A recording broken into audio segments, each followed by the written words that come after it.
तो इस वीडियो में हम बात करेंगे कि यूएस वीज़े के बारे में। यूएस का जो 5 ईयर का वीज़ा है वो आप यहाँ यूके से कैसे अप्लाई कर सकते हैं, उसको कैसे ले सकते हैं। मैं भी अपना पासपोर्ट लेके आया हूँ, ये आपके साथ ही खोलूँगा, मैंने अभी तक खोला नहीं है। और अभी जो है ये मैं रेलिवेंट अथॉरिटी से उठा के लेके आया हूँ, आपको दिखाऊंगा।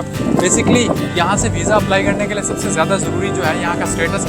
यूएस की जो अच्छी बात है वो वीज़ा आप कहीं से भी अप्लाई कर सकते हैं, दुनिया में किसी भी कोने से, चाहे उस कंट्री में आपका स्टेटस रेजिडेंट है कि नहीं है। फॉर एग्जांपल अगर आप विजिट पे आ रहे हैं UK, prior to coming arrival आपने पहले से प्लान किया हुआ है, यहाँ पे अपॉइंटमेंट बुक की है, तो यहाँ पे आप आके कर सकते हैं। विदिन अ वीक 2 के अंदर आपका पासपोर्ट पर स्टैम्प होकर आ जाता है। तो अभी मैं आपको दिखाऊंगा और फिर इसके बारे में हम बात करेंगे कि भाई वीज़ा कैसे अप्लाई करना है, कौन कौन सी डॉक्यूमेंटेशन ज़रूरी है और अपॉइंटमेंट कैसे लेनी है, और सबसे इम्पॉर्टेंट कि इंटरव्यू जो होता है वो कैसा है और उसके कौन कौन से क्वेश्चन होते हैं जिसको फोकस आपने करना है। ठीक है, मेरी बैक साइड का व्यू अगर आपको नज़र आ रहा है, लंदन ब्रिज बैक साइड पे बड़ा ही मुझे लगा थोड़ा सा आइकॉनिक व्यू के सामने जो है मैं ये वीडियो रिकॉर्ड करूँ और आपके साथ ये एक्सपीरियंस शेयर करूँ। तो अभी मैं आपके सामने ये खोल रहा हूँ, अगर मेरे कैमरामैन दिखा सकें प्रॉपर्ली।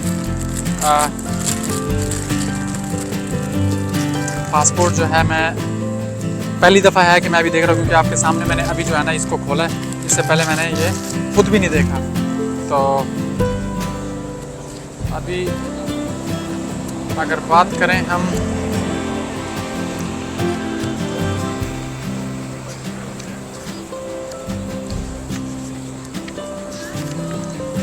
तो ये डिफरेंट वीज़े हैं। हाँ, तो अगर मैं यूएस वीज़े की बात करूँ तो ये मेरी पिक्चर है और ये जो है उसके साथ यूनाइटेड स्टेट ऑफ अमेरिका।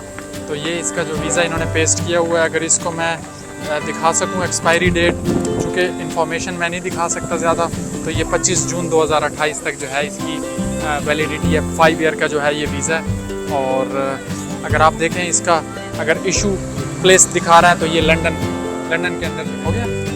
तो सबसे इम्पॉर्टेंट बात ये वीज़ा लेने के लिए आपके जहन में जो आता है, सबसे पहले इसके लिए एप्लीकेशन आपने अप्लाई करनी होती है। इसकी एक प्रॉपर एप्लीकेशन है B1 B2 कैटेगरी का, जिसको हम बेसिकली कहते हैं इसका एक फॉर्म जो एप्लीकेशन फॉर्म है उसको कहते हैं DS-160 फॉर्म। DS-160 फॉर्म बड़ा ही इंपॉर्टेंट है, क्योंकि इसमें आपने अपनी सारी रेलिवेंट, आपने अपना बैकग्राउंड प्लस आपका एक्सपीरियंस प्लस आपका जो ट्रैवलिंग, किस किस कंट्री में आप घूमे हो, जितनी भी कंट्रीज़ में आपने ट्रैवल किया है, वो सारी डिटेल इसमें देनी होती है। और आप क्या कर रहे हो ज़िंदगी में, कहने का मतलब ये कि इन शॉर्ट आपकी सारी बैकग्राउंड हिस्ट्री और डिटेल इसके अंदर आ जाती है, नटशेल हो जाती है। तो इसमें जो भी इंफॉर्मेशन आप लिखें रियल लिखें और ऐसे बना के ना लिखें और कोई ऐसे आर्टिफिशियल चीज़ें मत डालें जो रियल लाइफ में नहीं है। तो DS-160 form non immigrant category का ये वीज़ा होता है।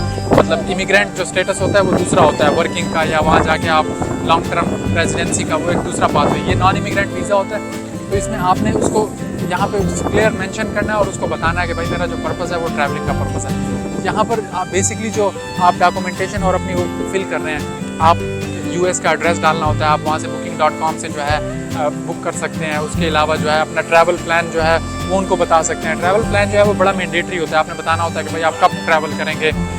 टिकट रिजर्वेशन अगर आपने की हुई है तो अच्छी बात है, अगर नहीं करना चाहते तो फिर आप इंटेंडेड ट्रैवल प्लान बनाएंगे उनको, ठीक है। और आप डेमी टिकट वगैरह भी साथ रख सकते हैं कि ये प्लान है। शुरू में अगर आप हैं तो शॉर्ट प्लान करें, 5 दिन 10 दिन ऐसे शॉर्ट प्लान करें।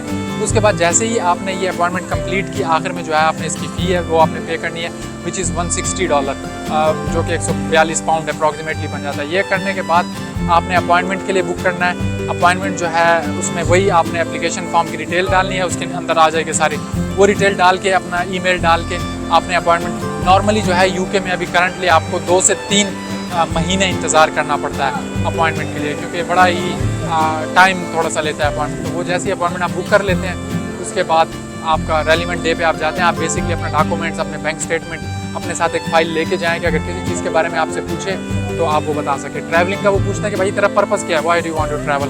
तो आपने उसको बताना है कि भाई मैं ट्रैवलिंग के लिए जा रहा हूँ और ये एरिया मैं एक्सप्लोर करना चाहता हूँ। साफ ज़रा आपका कोई बैकग्राउंड उसके बारे में आपने थोड़ा सा देख लेना है, या आपके फ्रेंड्स वगैरह कोलीग्स वगैरह गए हों तो वो उसके बारे में आपने बता देना है। उन जगह के बारे में, खूबसूरत मकामात जो अट्रैक्टिव प्लेसेस हैं, जो टूरिस्टिक अट्रैक्शन है वहाँ पे, उसके बारे में बात कर सकते हैं। और कितने दिनों के लिए रहेंगे, वापसी कब करेंगे, इससे पहले ट्रैवलिंग प्लान क्या है, ट्रैवलिंग हिस्ट्री कहाँ की है। मुझसे जैसे कि पहला क्वेश्चन यही किया गया था कि भाई चूँकि मेरे पासपोर्ट पे ईरान का वीज़ा भी लगा है, बहुत से लोगों ने यहाँ मुझे कहा कि आपको वीज़ा नहीं लगेगा क्योंकि ईरानियन वीज़े के साथ ये रिजेक्ट कर देते। तो मुझसे यही क्वेश्चन किया कि भाई ईरान आप क्यों गए। मैंने कहा ऑफ कोर्स ट्रैवलिंग पर्पस था और video is already recorded on my social media, my experience in Iran.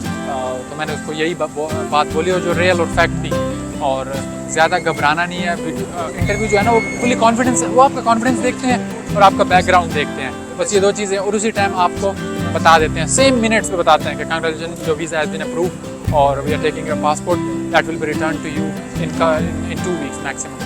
तो वो फिर आपको जो है लेके आपको, अगर रिफ्यूज़ल होता है तो उसी टाइम लेटर दे देता है, कहते sorry unfortunately you don't meet the criteria at the moment, और फिर आपके पास उसको आप देख ले, आपको पता लग जाता है कि भाई इंटरव्यू में क्या क्या, कोई इस तरह बताते नहीं है ये इस ऑब्जेक्शन की वजह से या इस वजह से हम वो कर रहे हैं। तो उन चीज़ों पे आप काम करें। बेसिकली जो मैंने जो अंदाज़ा लगाया है यहाँ पे, वो आपका स्टेटस देखते हैं कि भाई कंट्री टाइज, आप जिस कंट्री से ट्रैवल कर रहे हो, जिस कंट्री में आप हो, तो वहाँ की टाइज आपकी कैसी है, आप मतलब फैमिली आपकी टाई है, ज़मीन, गाड़ी, आप ये डॉक्यूमेंट भी साथ लगा सकते हैं कि भाई यहाँ पे मैंने गाड़ी भी रखी है, ये भी रखा है, वो भी रखा है। तो वो जितना आप स्ट्रॉन्ग टाइज शो करते हैं उतना ही जो है ना आपकी प्रोफाइल स्ट्रॉन्ग होती है। उनको ये आपने बताना होता है कि भाई मैं इसलिए नहीं जा रहा कि मैंने वहाँ गायब हो जाना है, वापस मैंने आना है, अपने प्रॉपर्टी के डॉक्यूमेंट, अपनी सेविंग्स, और ट्रैवल के लिए जो है आपकी सेविंग कितनी थी और कितना आप खर्च करेंगे, तो ये आप एस्टिमेटेड, अगर वो आपसे पूछे तो आप रेलिवेंट आंसर कर सकते हैं। Thank you very much guys, I hope that video will be very informative for many people out there. Wish you good luck, bye bye, Allah हाफिज़।